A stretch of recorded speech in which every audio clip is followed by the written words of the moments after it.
Majora T 5. Oh man, I can't even believe it's been this many episodes. That's incredible. And you know what? I like to celebrate that. But one issue that I have, especially with consuming digital content via YouTube and social media, is that I get littered with a lot of negativity. So even when I go to watch videos on YouTube, it tends to focus on negativity in the media. Even when I try and stay away from it, it keeps coming back. But that's not something I aim to promote on this channel. When you come to me, you come for that positivity so I can leave a smile on your face and you're feeling good about yourself.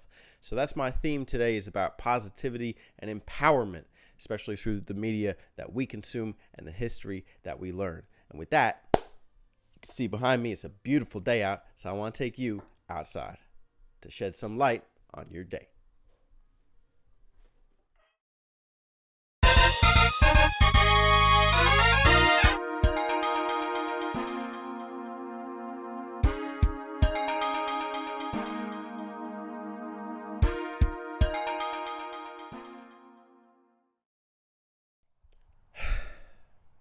It's even more beautiful once you get outside, but you won't know till you try.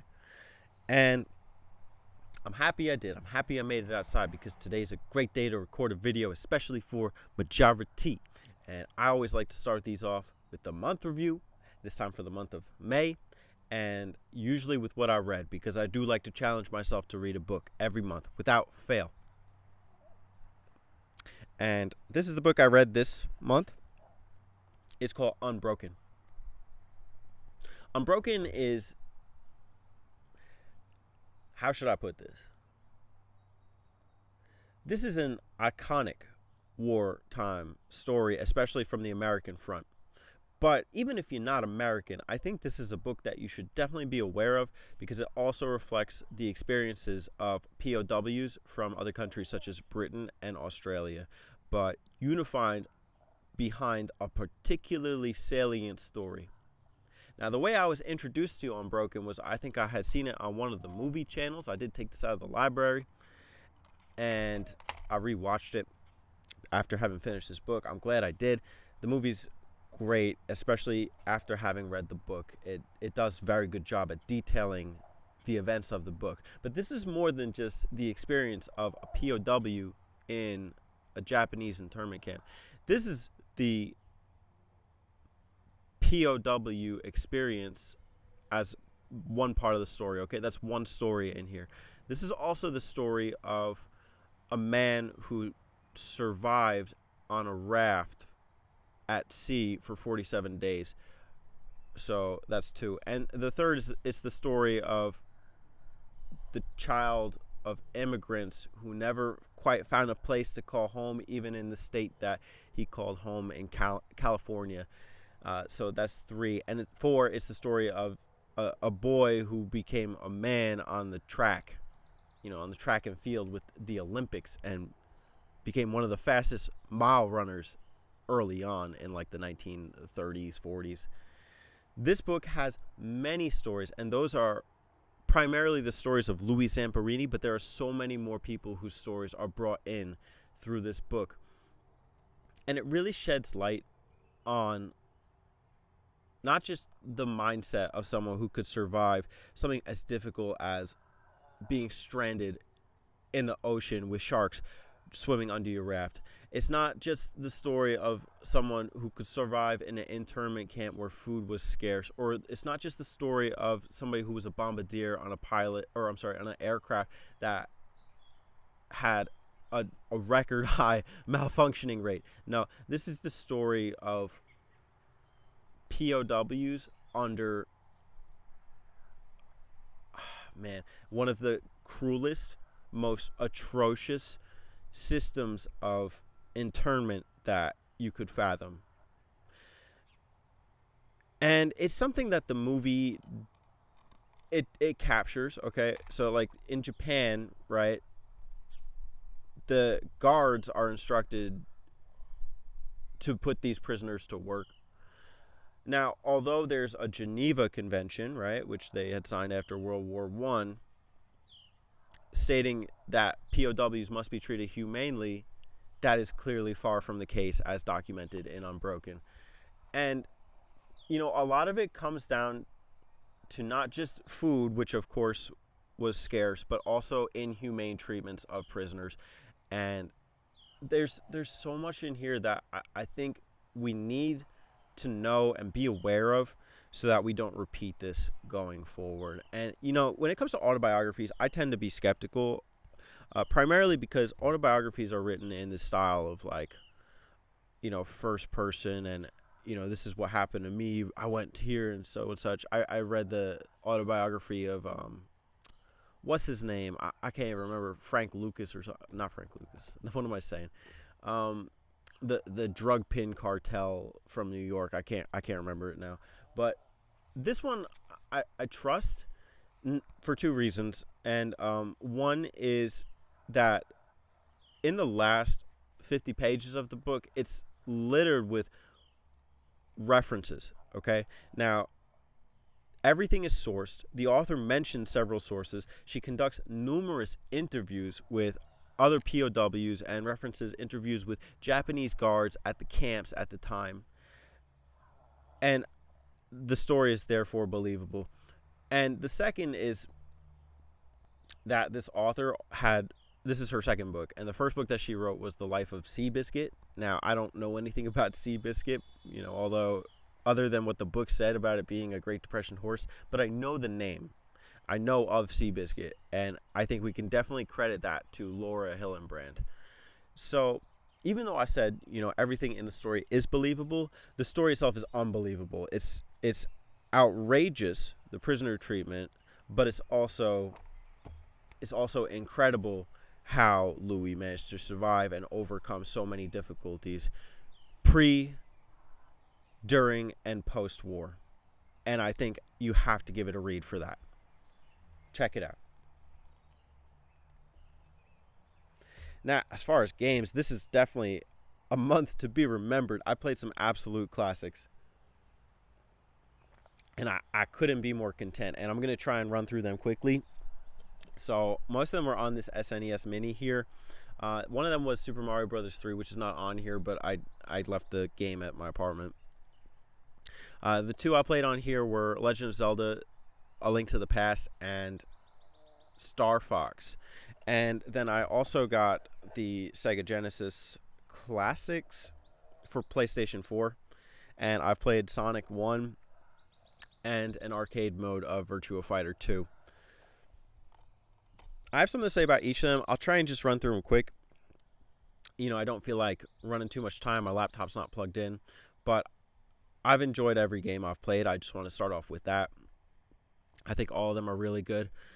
Now, Super Mario Bros. 3, I had played Super Mario Bros. 1 last month, and 3 definitely is the sharper, more refined game. It plays smooth.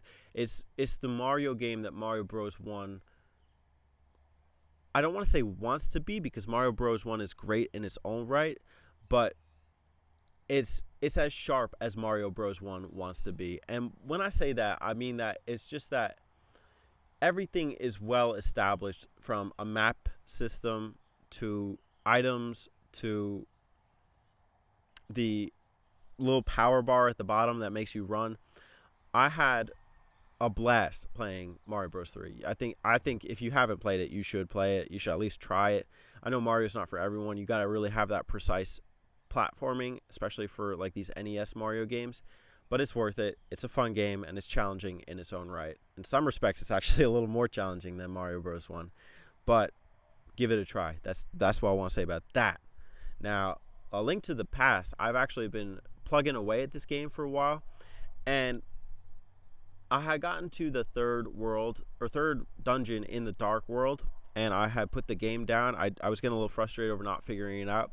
But then I watched a YouTube video by Happy Console Gamer, and say what you want about bigger channels, but he had said something about his experience with the game growing up, that whereas most people needed guides, he had finished the game on his own, which he said was kind of unbelievable. And I took that to heart, so I really wanted to challenge myself to play it and try and do it without consulting any guides. I got as far as the last dungeon, where there was a block that had to be moved that I could not find for the life of me, so I asked for advice. The advice helped me find some new items in the game, which was interesting, but did not help me complete the dungeon, so I did look up a guide for that. And then there's the final boss battle in that game, which is tremendous, but you also need to know what to do in order to get there. And with the same issues I have with Link's Awakening, with some storyline hiccups, if I did not get one item, I couldn't do something else. I had that same problem in this game. And it's not to say I have a fault with the game. In fact, I'm really looking forward to playing it again. But I didn't find that this game was playable without the guide, at least to the credits. But this is the type of game that is going to be a lot better with subsequent playthroughs. I'm well aware of that. Now that I know what I'm doing, I'm really looking forward to going back and giving it a shot, because wow, it is so beautiful. This game, the overworld, music's classic. I like just about everything in this game. I like the exploration. I like the satisfaction of figuring things out. I like the combat all around. I just think this is a stellar Zelda game, and I can definitely see why so many people put this up there above Ocarina of Time. You know, it took me a while to figure that out. So, Link to the Past, that's great. Great Zelda game. I can totally see why, you know, people like it so much. Last Super Nintendo game I played was Star Fox, and oh, man, you know, I used to think about this game a lot. I remember I had an N64, and from there I always got console generations moving up. So like I would get the GameCube, I get the Wii. I never got the Wii U, but I always look back at the Super Nintendo like, boy, I wish I had one of these so I could play that Star Fox game, because that looks like so much fun. And I gotta tell you, the first time I had tried it, I was like, this sucks. I can't play this. This is unplayable. But after giving it another shot, I came to appreciate a few things. I appreciate the music in this game. It's terrific. It sounds so good, and I've been listening to it in the car on my way to work. It gets me hyped up. There are a few rivals in terms of other games with better music, but I think this stands up there as one of my favorite, or having some of my favorite video game songs of all time.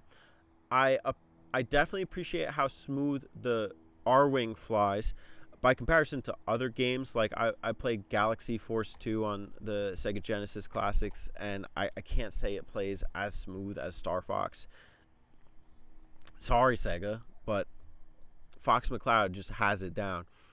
The other thing I appreciate is, you know, this unique boss battle system, the high score system. Although it's actually it's not perfect in this game, which if I ever do a full review for it, I would like to get into detail about, but I want to try scripting that before I start speaking. And I just appreciate how responsive it is, how much fun it is to hammer down on the fire button. And I could only imagine if I played this back in the day, I just would have been so wowed by it. It's really a technical or a technological showpiece. It stands out for its time as being advanced. It pushes some boundaries for the hardware, and I can tell that when I'm playing the game, which is why I felt originally like it chugged. The R-Wing seems to lag a bit, but it's really not that bad. You should play this game if you haven't already. I highly recommend it. Actually, all three of those games are terrific. You definitely need to play them. They're classics. What can I say? Let me sip some water for this one.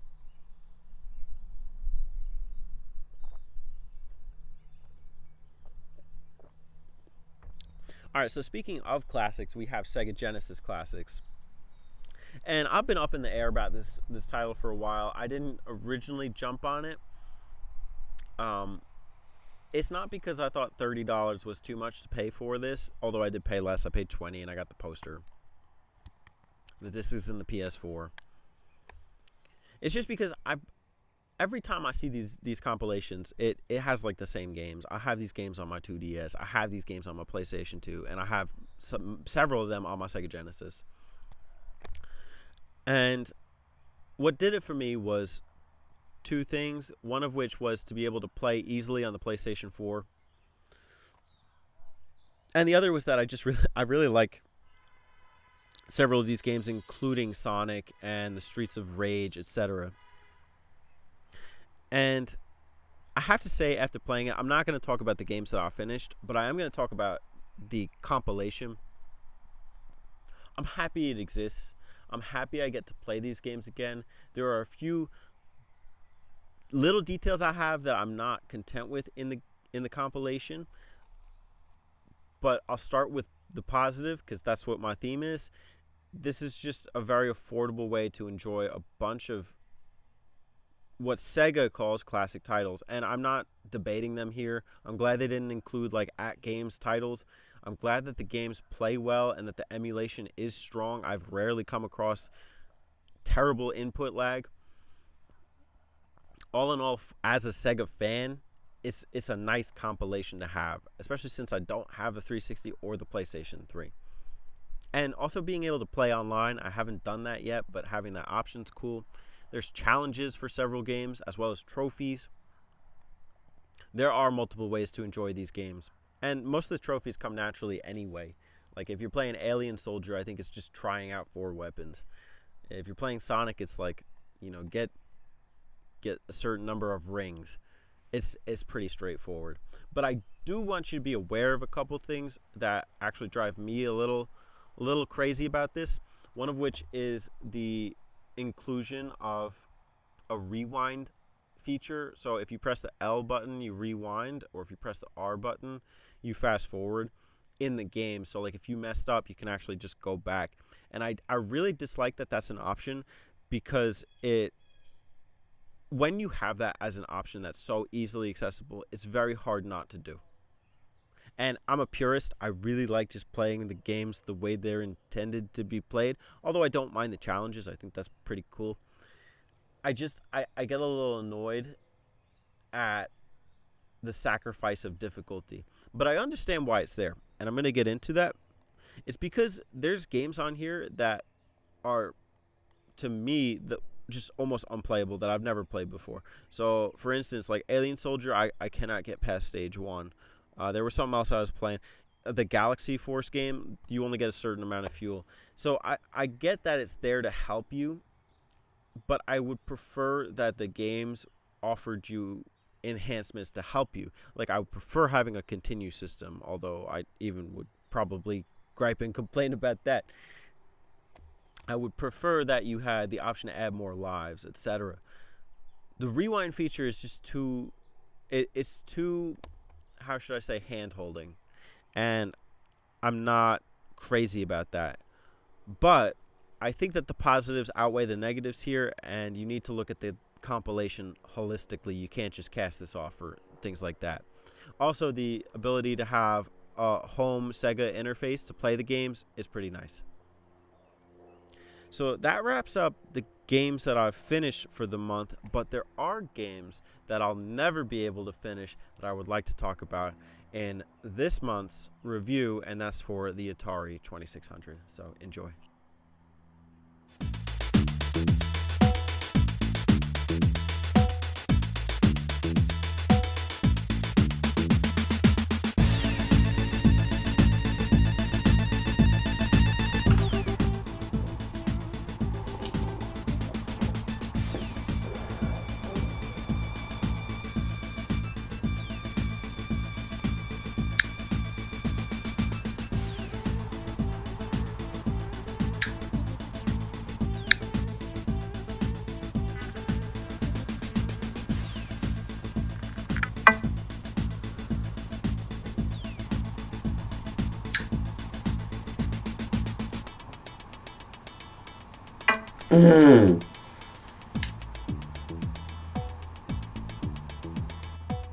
Oh, damn. Modern gaming. So frustrating. I really wish there was something simpler, something enjoyable to go to. What could that be?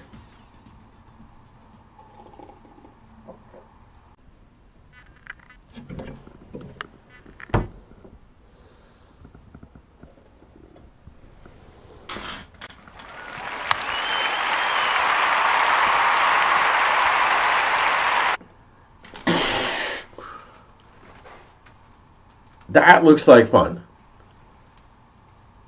What even is that? Let me go find out.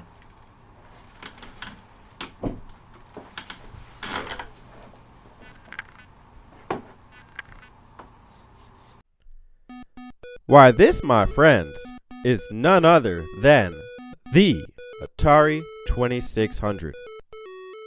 This particular model is called the Darth Vader Atari 2600. It is so badass that it only connects to your TV through a coaxial cable. In all my life gaming, I have never owned a console that was not sufficient with either RGB or HDMI hookup. Talk about different. This model is sleek with a nice black finish, whereas most of the other Atari models have a wood grain finish. This one looks modern as far as being retro. The switches on the front of the unit lend it authenticity as well as a logical design with cartridge input being in the front and center. When it comes to Atari 2600, you have a choice: joystick or Sega Genesis controller. In my house, we use the Sega. The controller does plug into an awkward location on the back of the unit. However, both controllers have a decent reach. Cartridges for the console boast a unique and vibrant artwork, and I'm going to show you several examples now. Let's start with Jungle Hunt, which clearly features a raving man in the middle of the jungle trying to survive. Next, let's look at Asteroids, a classic game with a spaceship speeding off into hyperspace, shooting down target asteroids. And a crowd favorite with Donkey Kong, and everyone's favorite primate taking away the girl, only to be saved by our plumber hero. We're going to test this one out on the Atari.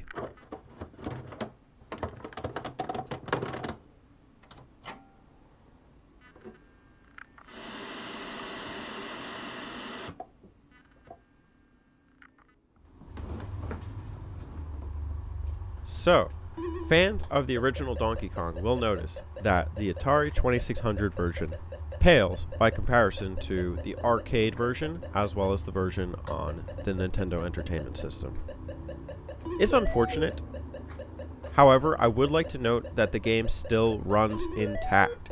The experience is not hampered. You still go for a high score. Any enemy behavior is still consistent enough to make it a challenging game. There's no predicting what ladder the barrels will fall down, and you don't know what the flames are going to do on the second stage, whether they're going to come back quickly or fast.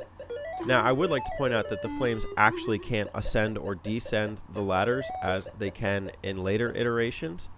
However, the game still proves challenging. It doesn't look as great as other versions of the game, but the fact that you can play this on a 40-year-old console and that it was one of the first games released for the system is a testament to the power of the Atari.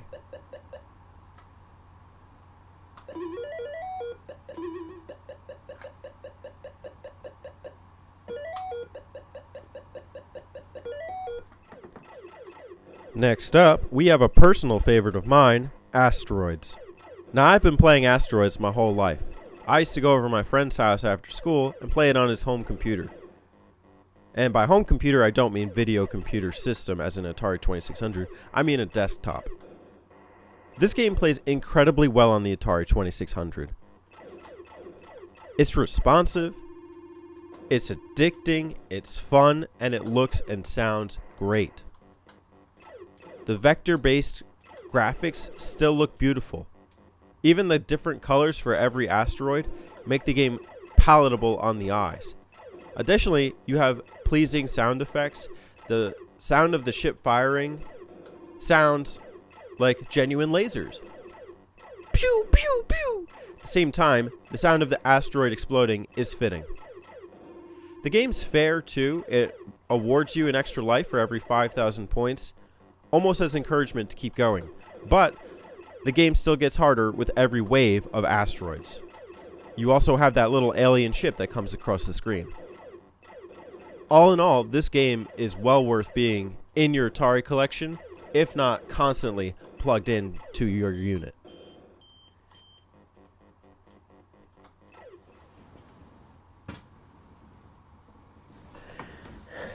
You know, what I think I love about these Atari games is really that most of these games that you play nowadays is just you play forever and it goes on and on, but this is like a 5 to 10 minute part of your day and you've gotten a full load.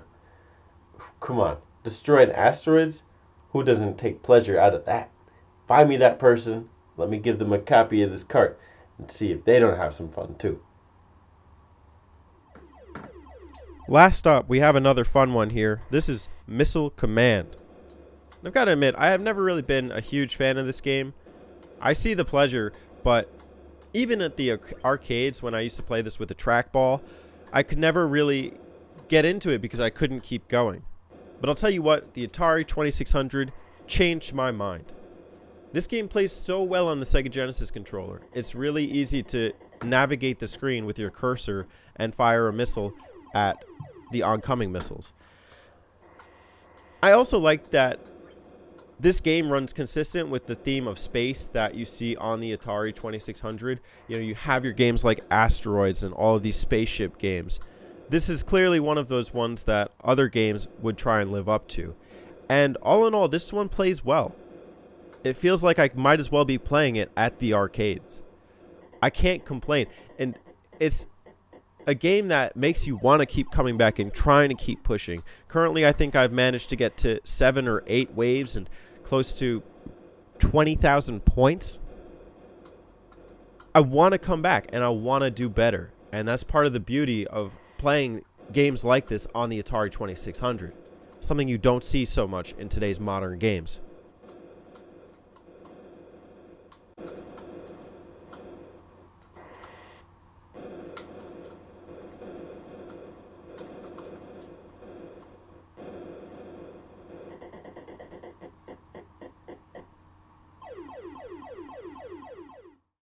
The Atari 2600, simply put, is awesome beyond words.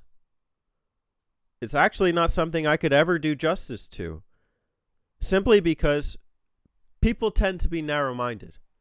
They like to stick with what's familiar. And I have to admit, I did that for the longest time too. I was hesitant to jump on the Atari bandwagon.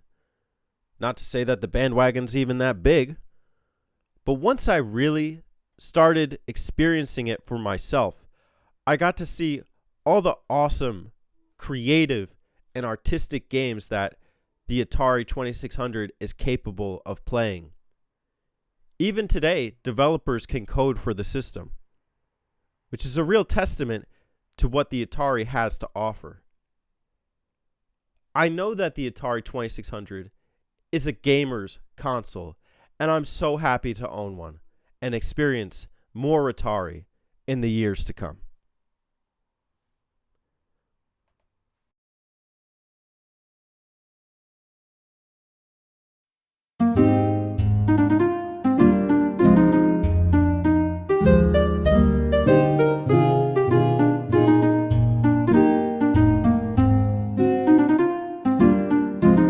Hello, Majora team. It's me, Majora T.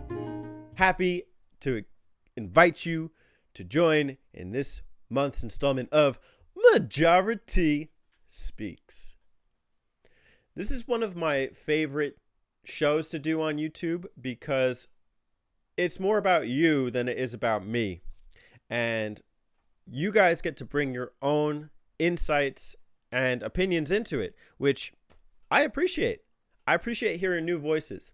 As much as I like listening to myself and my own videos back, seeing what you guys have to offer on these topics is sometimes helpful. not just for me, but for others too. And that's a great feeling, knowing that I can bring something back to the YouTube community. Now, I'm especially proud of this installment in Majora T Speaks. This is number 9, and this brings with it a couple of exciting new changes. One of which is that I actually asked one of the users who submitted a comment for it to send me an audio recording of it, and he obliged. So I'm going to play that later, and I'm really excited to do that. The other is that this month's question was user generated. This one came from a longtime fan and friend of the show / the channel. I know I call it a show, whatever. But that's Centipede. Good man. The first one to actually request a topic since I've started Majora T Speaks. And this topic is important to me as well as to him.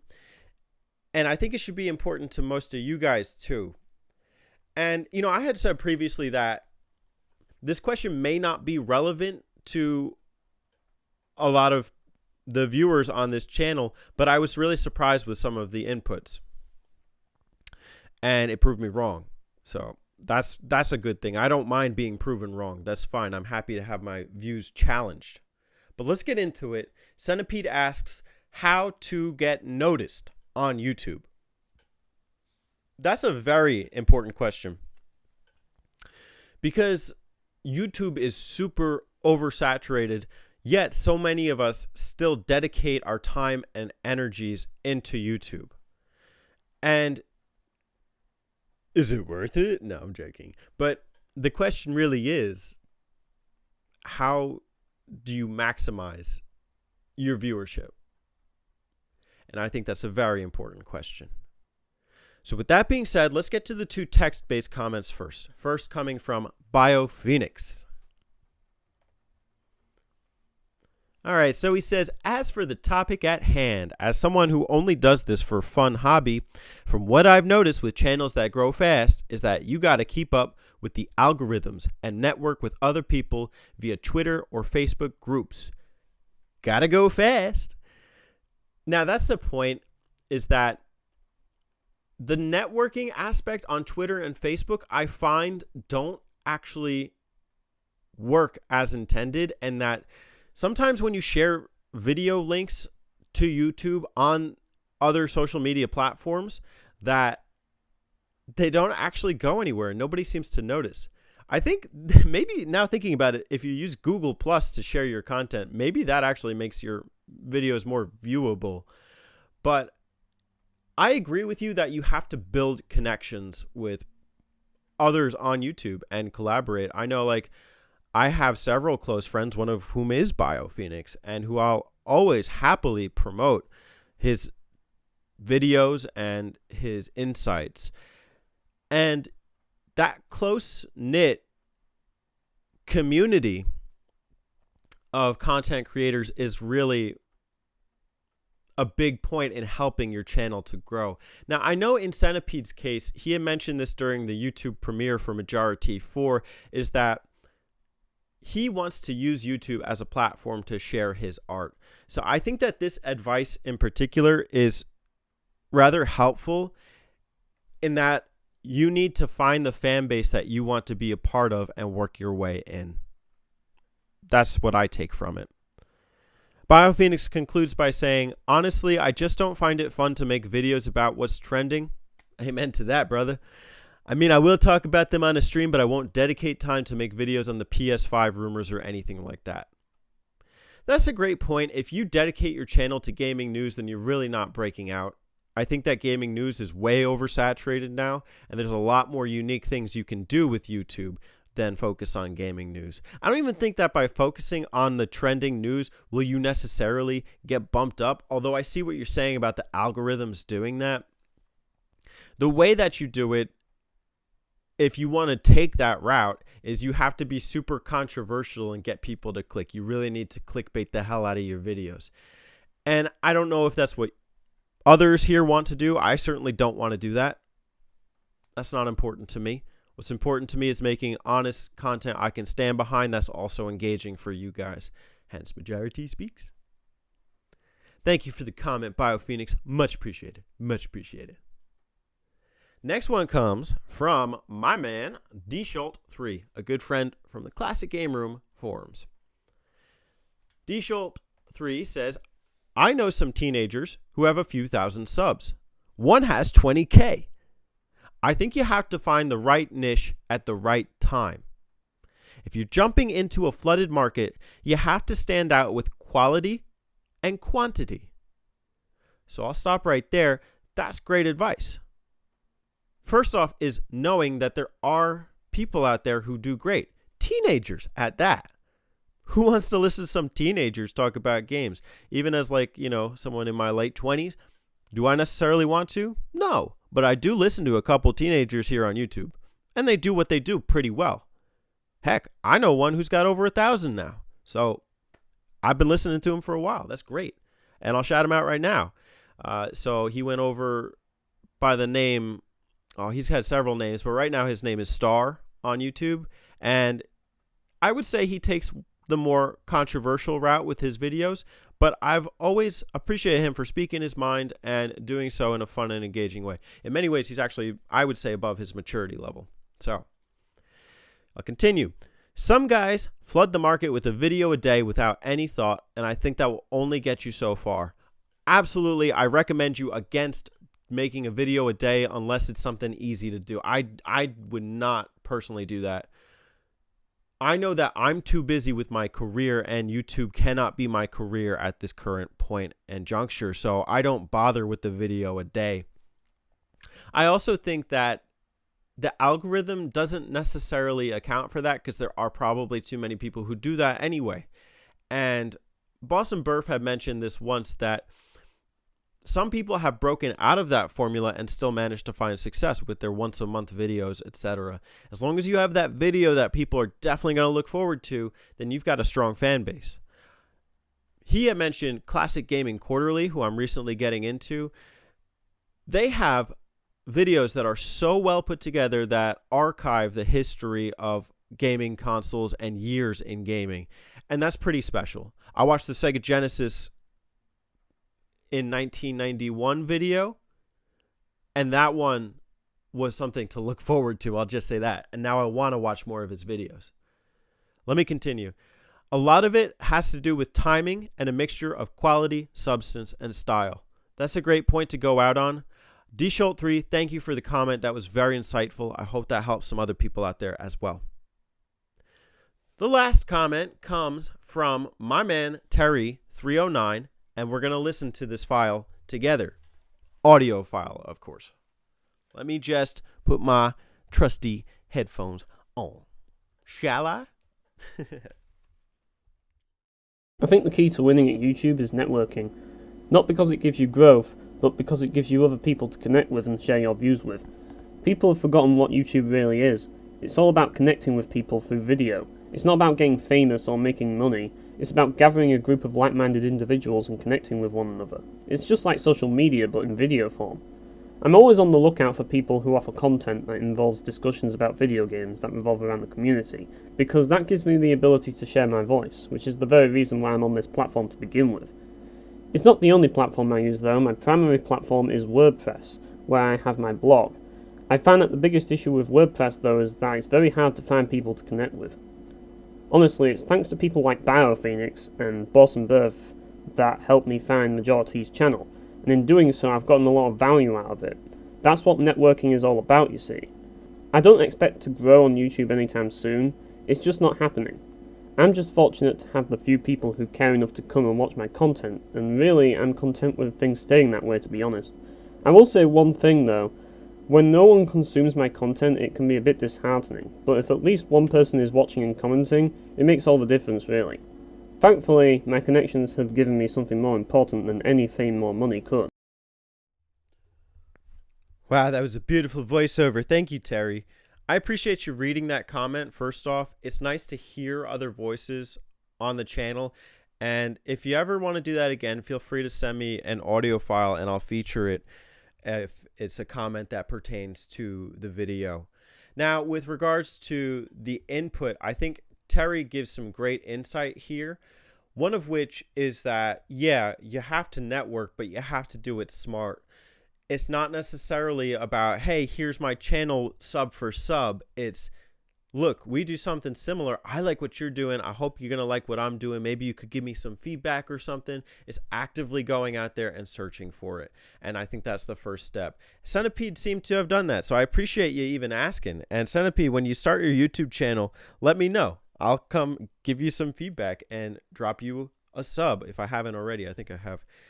The other part that Terry brings up that I appreciate him bringing up is that it can be disheartening being here on the platform and not having your content consumed or not seeing the direct results of that. If you release a video to no comments or a 0 dislike bar, you have no idea what its effect even was. You just know that people aren't watching it. And that's not encouraging. It doesn't make you feel like you belong on the platform. So one thing I suggest that has, I don't want to say worked for me, but that I've sort of followed by, like a little principle on YouTube, is that you get what you give. So if you're going out of your way to communicate with others, leave comments on their videos, share their videos, like their videos, the more likely you're going to receive that in the end. It's a reciprocal process. And I know that there are channels out there that do make it, that don't adhere to that. They don't necessarily watch other YouTube shows, and they don't necessarily reply to the comments. That's entirely fine. I understand that. But as a small-time creator starting out, you have to work together. You cannot just do it on your own unless you're capitalizing a market that's not already capitalized. So, Terry, thank you for that. I appreciate that input.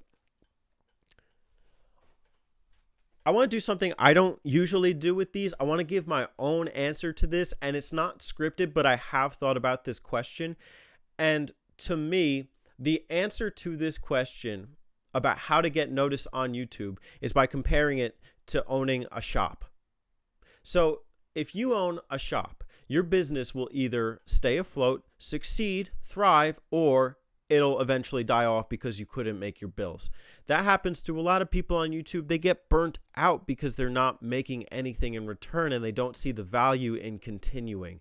So the reason that I compare having a YouTube channel and sustaining it as to owning a shop is because there are multiple shops around you that offer services. So okay, I know that if I want to get a donut, I could go to the chain store of Dunkin' Donuts, or I could go to the mom and pop shop.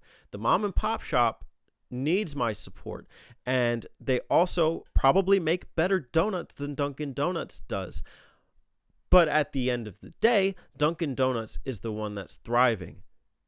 What are some things that the mom and pop shop could do to possibly get closer to that Dunkin' Donuts level? They may never beat them, but at least they'll start making their way up. Some of it comes down to branding, and it's not something that I'm particularly good at, although I know to keep my content consistent. And I had started that process last year, and I'm homogenizing it this year with Majora T, Majora T Speaks, one review a month. When people come to my channel, they know what to expect. They can get long form content and they can get individual content within that long form content.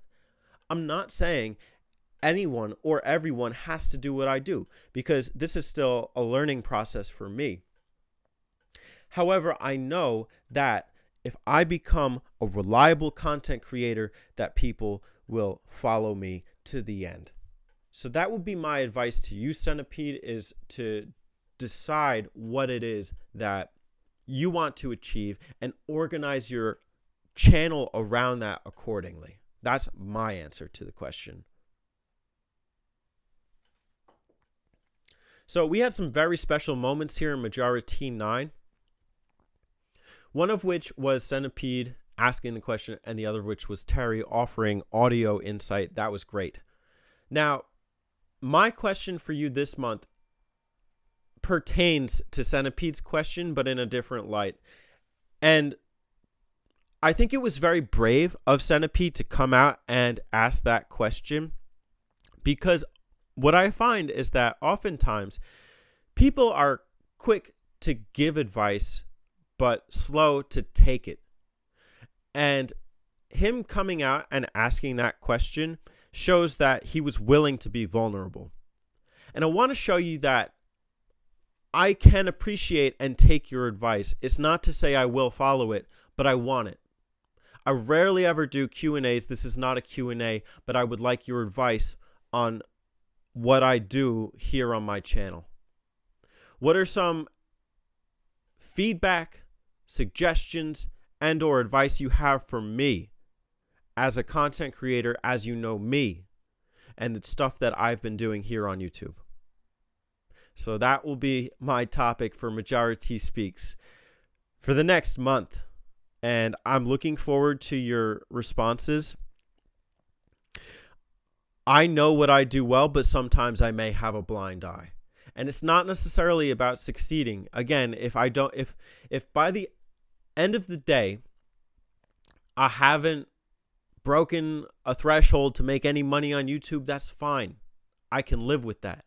But I want to know what you advise for me in order to be the most successful version of myself that I can be.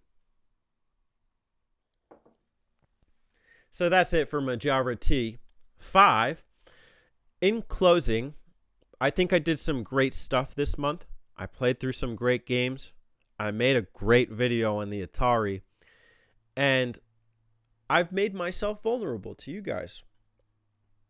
I actively want to know how you feel about what I do on YouTube.